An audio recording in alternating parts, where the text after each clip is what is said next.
감사합니다. 제가 지난주 예배 드릴 때 제일 중요한 순간에 손을 어떻게 하다가 이 종을 쳤습니다. 손을 묶고 나야 되나 싶었습니다. 근데 순간 이 중요한 순간에 왜 이 종을 치는 실수를 했을까 하는 자책의 마음도 들었지만 동시에 그 모습에 그 웃어주는 여러분을 보면서 마음이 굉장히 따뜻했습니다. 그래서 1부는 어떠하실까 해서 1부 때도 시작하기 전에 제가 종을 땡 치면서 이렇게 실수했습니다 했더니 다 웃어주시더라고요. 제가 이전 교회에서 섬겼을 때 청년 예배가 6부 예배였습니다. 대예배 6부 예배였고 시간이 4시 40분이었습니다. 주일 청년 예배가 4시 40분입니다. 코로나로 바뀌어서 지금 4시로 되어 있지만 어쨌든 4시 40분 굉장히 늦은 시간 아니겠습니까? 또 오전부터 교사로 섬겼던 청년들도 많았기 때문에 하루 종일 교회에 있는 것이고 녹초가 되어서 4시 40분에 앉아 있는 겁니다. 그런데 이제 교회 가끔 1부부터 6부까지 강사 목사님이 오실 때가 있는데 그러면 1부부터 6부까지 분위기를 다 보시겠죠? 예배가 마치고 저한테 모든 강사님들이 하셨던 말씀이 1부부터 6부까지 그 집중도로 봤을 때 6부가 제일 좋습니다. 그 말씀을 항상 해주셨어요. 예배가 제일 뜨겁고 저한테는 가장 큰 칭찬이었습니다. 힘든 시간이고 지친 시간이지만 말씀을 사모하여서 그 사마리아 여인처럼 그 눈이 반짝반짝한 청년들을 보고 있으면은 그게 저한테는 큰 자랑이었습니다. 근데 문제는 이게 그런 눈빛을 보고 있으면 굉장히 마음에 두렵습니다. 인간적인 어떤 부끄러운 그게 아니라 그 영적인 부담감이 확 다가와서 제가 청년들에게 자주 이야기했던 것이 오늘도 벌벌 떠는 마음으로 강대상에 섰습니다. 그 표현을 해요. 쓸 때마다 이런 후회를 합니다. 내가 더 잘 준비할 걸. 그 눈빛이 너무나 무서웠다는 것이죠. 그런데 제가 신영교회를 부임했을 때 한 가지 기도 제목 중에 하나가 무엇이었냐면 하나님, 이 교회 성도님들에게도 그런 눈빛을 보여주시옵소서 기도했었습니다. 물론 굉장히 두렵습니다. 그렇게 보시면 굉장히 두렵지만 그럼에도 그런 사모함이 교회에 있기를 원합니다. 그렇게 기도했었는데 제가 최근에 그 눈빛을 느끼기 시작했고 그래서 오늘도 벌벌 떠는 마음으로 올라왔습니다. 오늘 설교는 어쩌면 죽을 수도 있습니다. 저는 사람이기 때문에 잘 못할 수도 있습니다. 하지만 간절한 그 마음 가운데 우리 하나님이 말씀해 주실 줄 믿습니다. 오늘 죽을 거라고 미리 말하는 것이 아니라 그렇다는 겁니다. 좀 과격한 표현이긴 하지만 사울은 다윗을 죽이는데 정말 미친 사람처럼 혈안이 되었다. 그 표현이 맞을 것 같습니다. 사울을 도와주었다는 그 이유로 이스라엘의 영적 지도자였던 제사장과 그 마을에 사는 모든 제사장 후손들과 가족들 그리고 숨이 붙어있던 것들을 다 죽이게 됩니다. 특별히 그 숨이 붙어있는 모든 것, 그러니까 짐승까지 죽인다는 것은 성경적 표현으로 진멸전입니다. 진멸해버렸다. 그러니까 하나님의 진노를 표현할 때 진멸전인데 이 사울이 이 다윗을 도와주었던 그것에 얼마나 분노했던지 제사장을 향하여서 진멸전을 한 것입니다. 정말 미친 사람처럼 그렇게 행동했다는 것이죠. 오늘 이제 우리가 보았던 24장 앞에 23장에 보면 이 사울이 다윗을 도와주었다는 이유로 제사장을 다 죽였다는 소문이 온 이스라엘에 났을 것 아니겠습니까? 그러니까 이제 이전에는 다윗을 좀 숨겨주는 분위기였다면 그 사건 이후로는 다윗을 보는 즉시 고발하는 분위기로 바뀌게 됩니다. 특별히 그일라라는 성의 이야기가 나오는데 이 사울이 자기 백성을 잘 지키지 못했어요. 왜냐하면 다윗 쫓아다닌다고. 그일라 성 사람들이 적에게 공격받게 되니 오히려 다윗에게 요청을 하죠. 도와달라고. 다윗이 가서 구해줍니다. 그런데 문제는 이제 다윗이 그 성에 있다는 것을 소식을 사울이 듣게 되었을 때 그일라 사람들이 자기를 구해준 다윗을 배신합니다. 다윗 여기 있습니다. 그래 버리죠. 안 그러면 또 사울이 제사장 가문을 다 멸살시켰듯이 자기 그윌라 성들도 다 죽일 수 있기 때문에, 그러한 인물이기 때문에 고발할 수밖에 없었다는 겁니다. 그것이 지금 이스라엘 백성의 문제이고 분위기입니다. 눈여겨볼 것은 이제 다윗이 그전에는 혼자 도망 다녔는데 600명이나 사람들이 모이게 됩니다. 인기가 좀 올라갔다고 볼 수 있겠죠. 하지만 문제는 혼자가 아니라 600명이기 때문에 어디를 가든 눈에 다 띈다는 겁니다. 숨을 수가 없었죠. 그래서 오늘 본문에 등장하는 이 지역은 이스라엘의 최동쪽 끝입니다. 동쪽 끝까지 도망을 갑니다. 그리고 이제 이후에 보겠지만 다음번에는 최남쪽 끝까지 도망가는 것이 다윗의 도망 인생이었습니다. 안 그러면 금방 눈에 띄니까 그렇죠. 이 사울이 다윗을 향한 분노가 어찌나 컸던지 하늘에 두 개 태양이 있을 수는 없지 않습니까? 그래서 이 사건 바로 앞전에 블레셋과 전쟁이 있었는데, 전쟁이 끝나자마자, 적군과의 싸움이 끝나자마자 또 다윗을 잡으러 옵니다. 다윗은 사울의 눈에는 적입니다. 적. 이번에는 한 3,000명을 뽑습니다. 아마 이전에 전쟁이 좀 컸기 때문에 군대를 다 들여올 수는 없었을 것이고, 특수한 사람 3,000명을 뽑아서 다윗을 쫓아오는 것이 오늘 본문의 배경입니다.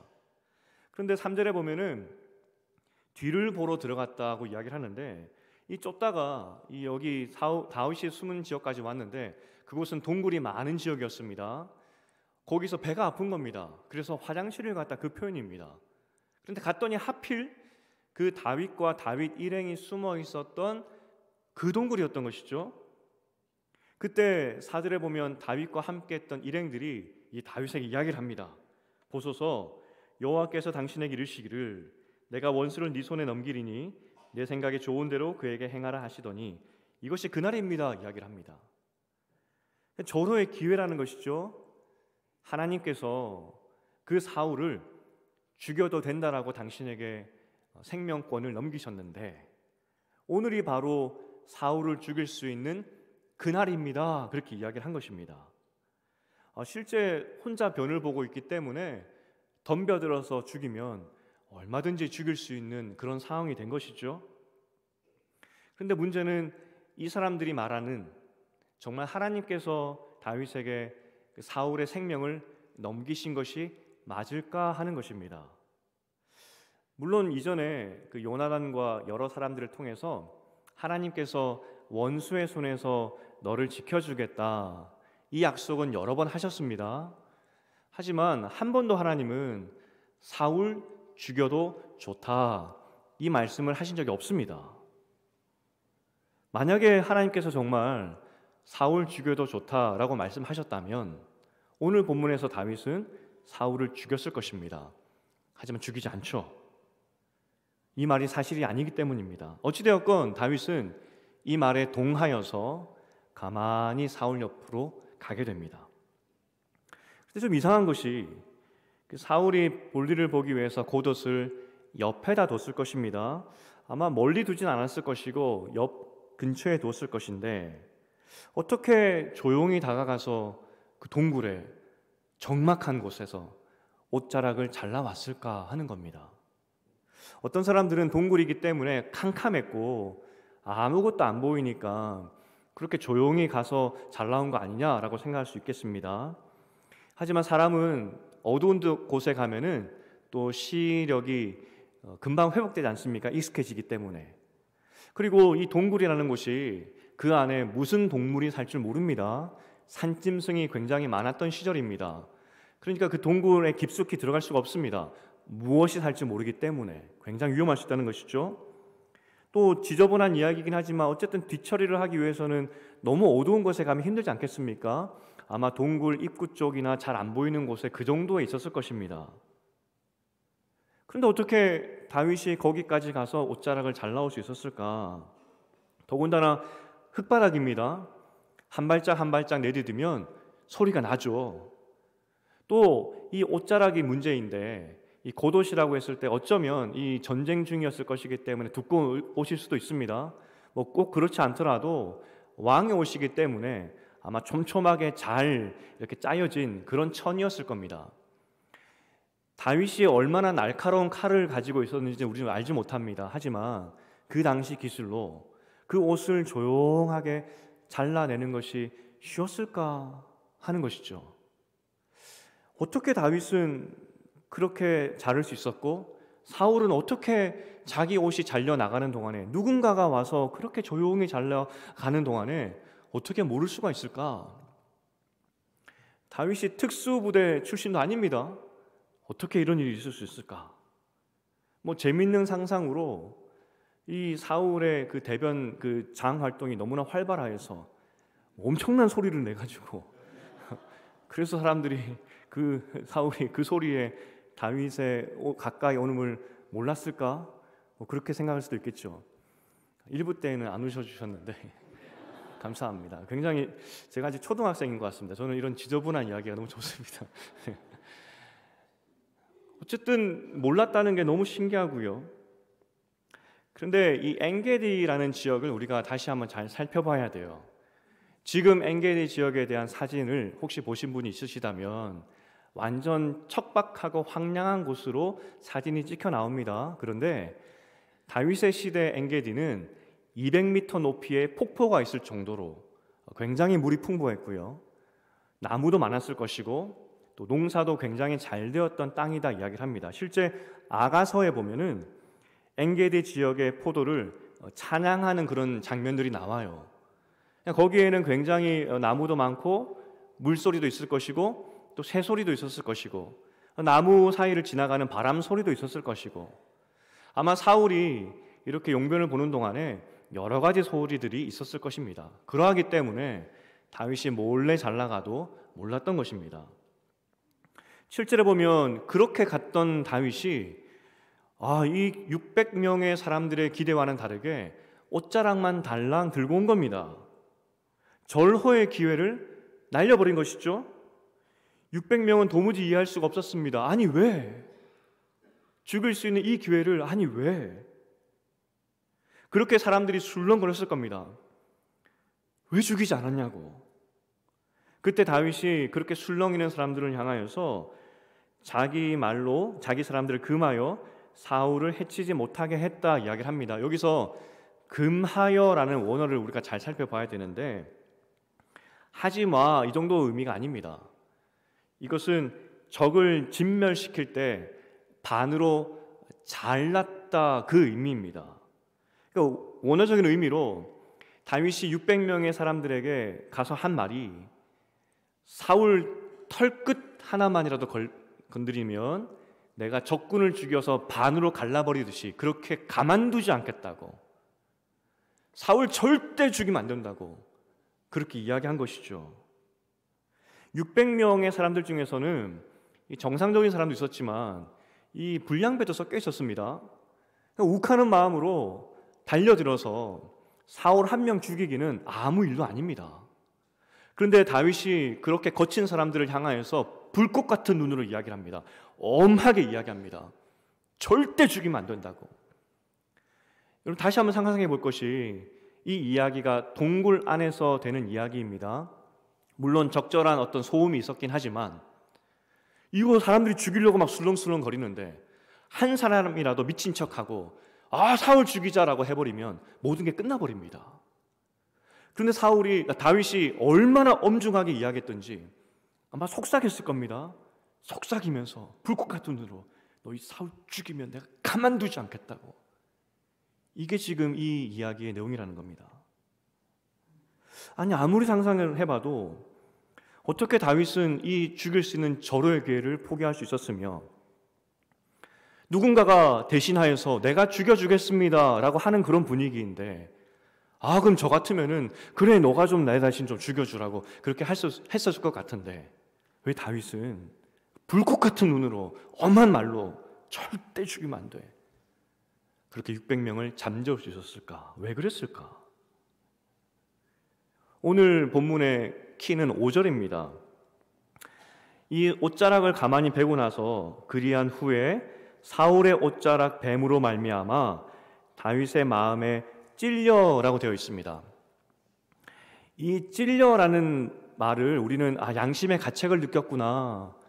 우리가 그 왕의 그 용포도 함부로 만지지 않는 것이 뭐 고대 근동, 뭐 동서고금 다 똑같은 문화인데 다윗이 왕의 옷을 망쳤기 때문에 그 수선비도 드릴 거고 왕의 귀한 옷을 내가 망쳤구나. 그 정도 양심의 찔림?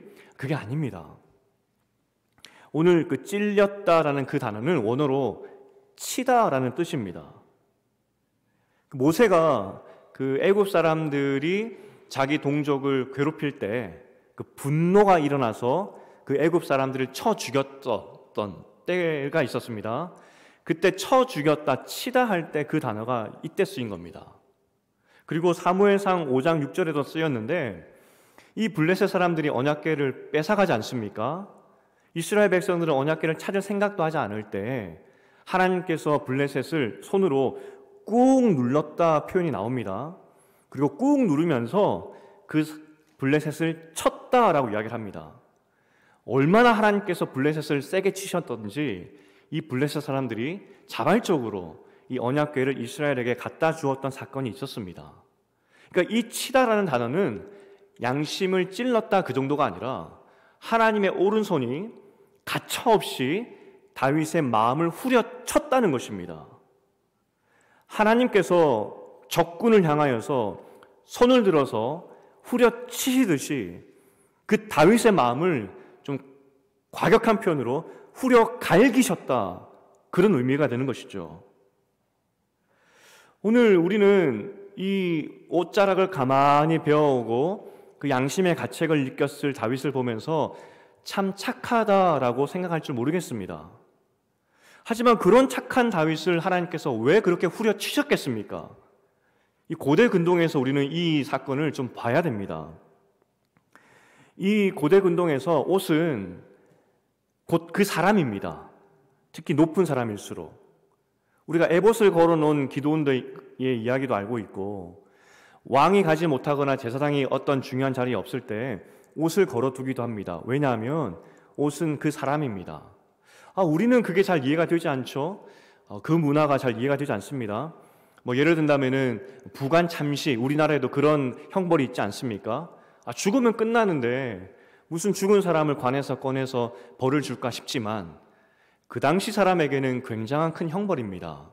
그 당시 세계관으로는 죽음 이후가 우리와는 다른 생각이기 때문에 그러하다는 겁니다. 고대 근동도 마찬가지입니다.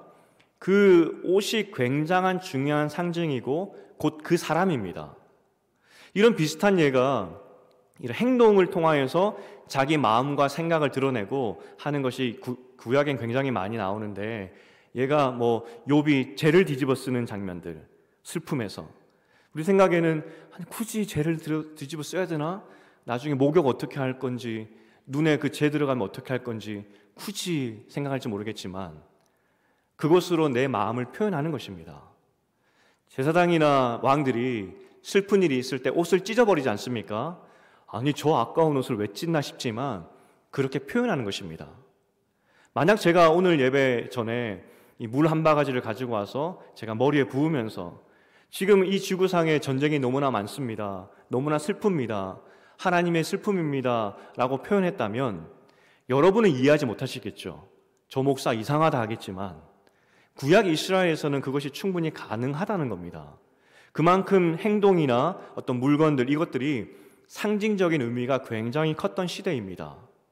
그러니까 지금 다윗이 옷을 자른 행위는 그냥 옷만 자르는, 가만히 내가 죽일 수 있는데 살려주었습니다, 그 의미가 아니라 실상 다윗의 마음은 사울을 살인한 겁니다.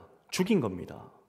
그리고 그 당시에 있었던 모든 사람들, 그 마음 가운데 물론 죽이지 못했기 때문에 600명 마음 가운데 타는 안타까움이 있지만 사실 자른 그 행동 하나 자체가 다윗은 실상 사울을 내가 죽이도록 믿고 싶고 정말 죽이고 싶고 죽였다는 그런 의미가 되는 것입니다. 그래서 하나님이 다윗의 마음을 후려치신 것입니다. 네가 감히 어떻게 심판자의 자리에 올라와서 사람을 죽일 수 있느냐? 어떻게 감히 그런 상상을 할 수 있느냐? 그리고 그것을 어떻게 몸으로, 행동으로 보일 수 있느냐는 것입니다. 너는 살인자라는 것입니다. 다윗이 이렇게 양심의 큰 가책을 느끼고 침을 받고 나서 내가 사울 왕을 죽였구나 하는 그 하나님의 치심을 받고 나서 그 마음이 얼마나 아팠고 얼마나 그 하나님의 치심이 컸던지 600명을 향해서 말합니다. 사울 털끝 하나도 건들지 말라고. 그 하나님의 치심이 있었기 때문에 다윗은 600명을 잠재울 수 있었다는 겁니다. 우리가 읽진 않았지만 8장부터 15절까지 그 다윗의 그 중심 마음이 잘 고백이 됩니다. 하나님이 판단하실 것입니다. 왕이요. 그리고 다윗이 자기 자신을 바라보는 그 시선이 바뀌는 것이 14절에 나오는데 이것은 정말 다윗의 중심에서 나온 고백이라고 우리는 할 수 있겠습니다. 우리 14절을 한번 읽어보겠습니다. 14절입니다. 시작. 이스라엘 왕이 누구를 따라왔으며 누구의 뒤를 쫓나이까? 죽은 개나 벼룩을 쫓음이니이다. 지금 다윗이 사울을 살려주고 나서 사울을 향해 말할 때 나는 죽은 개와 같고 죽은 개의 사체 안에 사는 벼룩 같은 존재입니다. 그런데 왜 왕은 나를 따라오려고 하고 왜 자꾸 죽이려고 합니까? 그 이야기가 8절에서 15절까지의 핵심적으로 잘 요약이 되어 있는 표현입니다. 그런데 여기서 다윗이 자기에 대한 이해로 나는 하나님 앞에서 죽은 개와 같고 벼룩입니다 표현을 합니다. 우리가 이 표현을 들었을 때 이 사울의 마음을 안심시키기 위해서 다윗이 자기 비하를 하고 있다 생각할지 모르겠지만 하나님의 그 가슴 후려치는 그 말씀을 듣고 나서 정말 진심으로 하나님 앞에서 나는 죽은 개 같고 벼룩이구나 그것을 고백하고 있는 겁니다. 사실 다윗은 차기 왕입니다. 어떻게 죽은 개고 벼룩이 될 수 있겠습니까? 하지만 하나님 앞에서 스스로 심판자가 되려고 했을 때 하나님이 그 마음을 후려치셨을 때 내가 죽은 개고 내가 벼룩 같은 인생인데 내가 감히 하나님의 자리에 서려고 했구나. 그리고 사울에게 이야기합니다.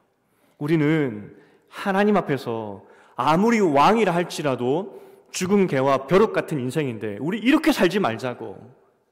하나님이 판단하실 것이고 하나님이 우리 인생의 주인이신데 우리 스스로 왕이 되어서 하는 이런 칼부림 이렇게 살지 말자고 사울에게 이야기하는 것입니다.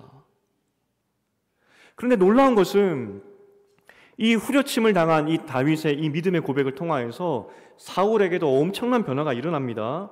우리 20절, 21절입니다. 우리 함께 읽어보겠습니다. 20절, 21절 시작.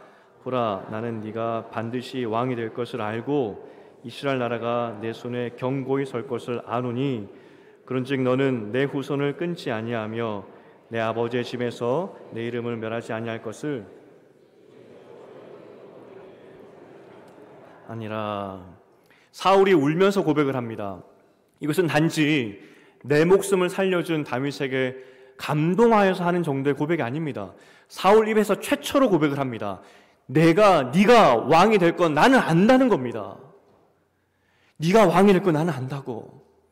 그리고 네가 왕이 되었을 때 세상 나라 사람들은 정권이 바뀌면 왕권이 바뀌면 그 앞선 왕조 사람들을 다 죽이는 것이 상식인데 내 후손에게는 자비를 베풀어 달라고 사울이 울면서 부탁을 합니다. 하나님 앞에서 내가 어떠한 존재인지를 알고 사울 왕이여 우리 이렇게 욕심부리고 살지 맙시다. 우리는 하나님 앞에서 죽은 개와 같고 벼룩 같은 인생인데 하나님 앞에서 이렇게 살지 맙시다 라고 이야기를 했을 때 사울이 울면서 고백을 합니다. 네가 다음 왕 될 거 내가 알고 있고 그때 내 후손들 살려달라고. 다윗 한 사람이 하나님 앞에서 내가 어떤 사람인지 알고 그것을 사울에게 다시 한번 알려주었을 때 사울의 마음에도 동일하게 하나님의 후려침이 있었고 최초로 그 다윗 한 명만 죽이면 내 인생이 편할 것인데 라고 미친 듯이 다윗을 쫓아갔던 그 사울의 입에서 네가 다음 왕이 될 거 내가 알고 있다고 그 고백을 하게 만들었다는 겁니다. 결국 여러분 다윗이나 사울이나 하나님 앞에서 어떤 존재인지 알게 되니 우리 이렇게 살지 말자고, 욕심껏 살지 말자고 고백을 하게 되었고, 그렇게 욕심껏 가지려고 했던 그 왕권도 놓게 되더라는 겁니다. 이게 하나님의 후려치심의 결과였습니다. 우리가 찬양대에서, 성가대에서 오늘 하나님의 크신 사랑에 대해서 고백을 했습니다. 여러분 어떤 마음이셨습니까? 다시 한번 과격한 표현이라 죄송하지만 죽은 개 같고 벼룩이 정말 우리였습니다. 이 표현이 여러분 불편하지 않으시잖아요. 사실 그게 맞으니까. 그런데 그 크신 사랑으로 하나님께서 우리를 구원하셨고 자녀를 삼으셨죠. 하지만 어느 순간 이것을 잊어버리고 내 욕심껏 사는 겁니다. 양심 팔고 하나님 팔고 심지어 하나님 이름도 팔고. 하지만 하나님께서 우리 마음을 후려치십니다. 네가 어떤 존재인지 기억하라고. 어떻게 그렇게 살 수 있냐고. 오늘 이 은혜가 우리 가운데 있기를 축복드립니다. 오늘 다윗은 사울에게 우리 이렇게 살지 말자고 이야기를 하는데, 그러면은 이렇게 살지 않고 어떻게 살아야 되느냐, 이런 질문도 들 겁니다. 사울의 이 죽음 이야기에서 우리는 그 이야기 답을 얻을 수가 있습니다. 사실 지금 제가 제자반을 지금 하고 있는데 한 안수 집사님의 고백이었습니다. 이번 주에 있었던 제자반 중에서 맨 말미에 이런 말씀을 하시더라고요. 나이가 들면 들수록 두렵다는 겁니다. 왜냐하면 이제 하나님 앞에 서게 되는 것이 이제 가까워지지 않습니까? 그런데 예수님 앞에 섰을 때 아무것도 드러낼 것이 없을 것 같아서, 한마디도 자기는 할 것이 없을 것 같아서 그래서 두려운 마음이 있다라고 말씀하시더라고요. 사실 이것이 우리의 정직한 고백 아니겠습니까? 아무리 우리 인생을 돌아보아도 우리가 한 것이 아무것도 없습니다. 그러면 어떻게 살아야 되느냐? 사울의 마지막 그 인생의 이야기에 하나님 우리에게 답을 주십니다. 그렇게 살지 말고 이렇게 살라고. 사울이 죽습니다. 사울이 죽는데 죽음 이후가 굉장히 비참했습니다. 31장에 보면 블레셋 사람들이 사울의 목을 베고 갑옷을 벗기고 그 갑옷은 신전에 보관하고 시체는 성벽에 못을 박아버립니다. 앞서 고대 근동을 말씀드렸지만 우리야 뭐 죽으면 끝이니까 시체 어떻게 돼도 뭐 그렇게 생각할 수 있겠죠. 하지만 그 당시 문화에서는 정말 치욕적인 죽음입니다. 있을 수가 없는 죽음입니다. 그런데 누구 하나도 이 사울의 시신을 거들떠보지 않습니다. 왜냐하면 미친 듯이 다윗만 죽이려고 했던 그 인생, 마치 하나님께도 버림받은 것 같은 그 인생, 그렇게 죽어도 싸다 하는 것이 사람들의 마음이었을 것입니다. 그런데 그 죽음에 대해서 가슴 아파했던 사람이 등장을 합니다. 31장 11절부터 13절까지 말씀입니다. 31장 11절부터 우리 함께 읽어보겠습니다. 시작. 길앗 야베스 주민들이 블레셋 사람들이 사울에게 행한 일을 듣고 모든 장사들이 일어나 밤새도록 달려가서 사울의 시체와 그의 아들들의 시체를 벳산 성벽에서 내려가지고 야베스에 돌아와서 거기에 불사르고 그의 뼈를 가져다가 야베스에서 하였더라. 여러분, 길르앗 야베스 사람들이 등장을 합니다. 이 사건 기억나실 겁니다. 수백 년 전에 길르앗 야베스 사람들은 몰살당했었습니다. 눈물의 지역입니다. 이스라엘 역사 가운데 가장 치욕적이고 아픈 역사를 가지고 있었던 아픈 사람들이 길르앗 야베스 사람들입니다. 그런데 이 사울이 처음 등장했을 때 이 암몬 사람들이 쳐들어와서 길르앗 사람들을 이제 공격하려고 하는 것이죠. 그때 길르앗 야베스 사람들이 이 본토와는 너무나 떨어져 있고 힘이 없기 때문에 즉시 항복을 합니다. 섬기겠다고. 그런데 암몬 사람들이 이야기를 하죠. 오른쪽 눈 빼고 오면 항복 받아주겠다. 이건 엄청난 조롱입니다. 항복 안 받아주고 다 죽이겠다는 그 의미가 되겠죠. 그때 길랏 야베스 이 장로들이 이야기를 합니다.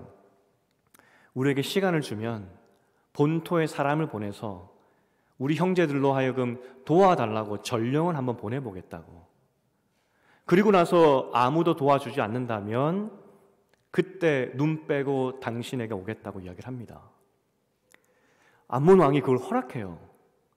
왜냐하면 암몬 왕이 봤을 때 이스라엘 본토의 사람들은 변방의 길랏 야베스를 신경도 쓰지 않고 아무도 도와주지 않을 것이라고 알았기 때문에 어디 한번 해보라고 7일씩이나 시간을 줍니다.